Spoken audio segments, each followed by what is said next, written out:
జనరల్గా diabetic patients ఏం తిన్నా టాబ్లెట్స్ ఏం ఎక్కువ వేసుకున్నా చాలా ప్రాబ్లమ్స్ ఫేస్ చేస్తూ ఉంటారు.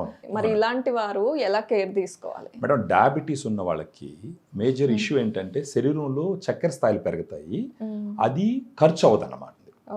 గ్లూకోజ్ లెవెల్ పెరిగింది అనుకోండి, ఆ గ్లూకోజ్ దేంట్లో పోతుంది? కణంలోకి వెళ్తుంది. కణం అంటే ఏంటి? మజిల్, కండరం, దాంట్లోకి పోతుంది, అది ఖర్చు అవుతుంది. సో గ్లూకోజ్ లెవెల్ తగ్గుతాయి. మీరన్నట్టు ఏంటంటే డయాబెటీస్ ఉన్న వాళ్ళకి over a period of time progressive muscle loss అంటారు. ఒక పక్క కండరం తగ్గుతూ వస్తుంది, మరొక పక్క ఏంటంటే వాళ్ళు తీసుకునేటటువంటి ఆహారంలో చాలా కాన్షియస్గా ఉంటారనమాట.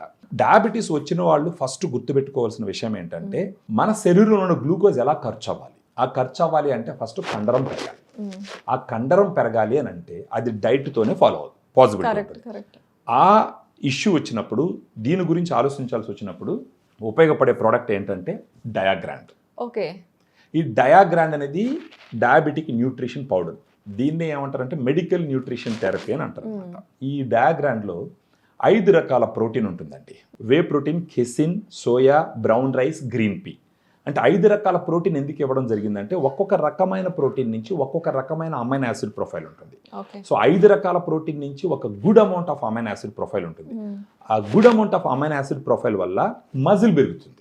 మజిల్ పెరిగిందంటే శరీరంలో ఉన్న గ్లూకోజ్ ఖర్చు అవుతుంది. అలా ఖర్చు అయిందంటే ఆటోమేటిక్గా వీళ్ళు తీసుకోవాల్సిన టాబ్లెట్స్ డోసు కూడా తగ్గుతుంది, నంబర్ ఆఫ్ టాబ్లెట్స్ తగ్గుతాయి, రోజంతా ఎనర్జెటిక్గా ఉంటారు.